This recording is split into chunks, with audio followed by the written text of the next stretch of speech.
Hello friends, இன்றைக்கி கல்யாண வீட்டில் பண்ணுற மாதிரி சேமியா கேசரி வந்து எப்படி பண்ணுறது அப்படின்னு சொல்லிட்டு பார்க்கலாம் வாங்க.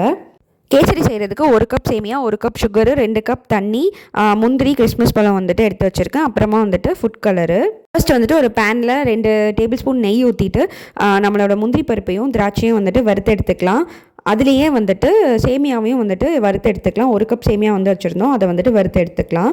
இப்போ வந்துட்டு 1 கப் சேமியாவுக்கு 2 கப் அளவுக்கு தண்ணி ஊற்றுறோம். தண்ணி ஊற்றிட்டு அதில் ஃபுட் கலர் வந்து போடுறோம். தண்ணி வந்து நல்லா கொதிச்சதுக்கப்புறமா நம்மளோட சேமியா வந்துட்டு அதோட சேர்த்துக்கோங்க.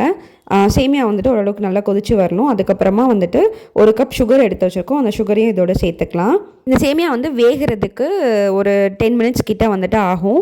ஸோ ஒரு 10 மினிட்ஸ் வந்துட்டு நீங்கள் மூடி போட்டு வேக வச்சிங்க அப்படின்னா சூப்பர் டேஸ்டியான சேமியா வந்துட்டு ரெடி ஆயிரும். மேலே வந்துட்டு நம்ம ஆல்ரெடி திராட்சை வந்துட்டு நெய்யில் வறுத்து வச்சுருக்கோம்ல, அதை போட்டுருங்க. இதுக்கு மேலேயே 2 டேபிள் ஸ்பூன் நெய் வந்துட்டு சேர்த்து விட்டுருங்க. ஸோ சூப்பராக இருக்கும், ட்ரை பண்ணி பாருங்கள்.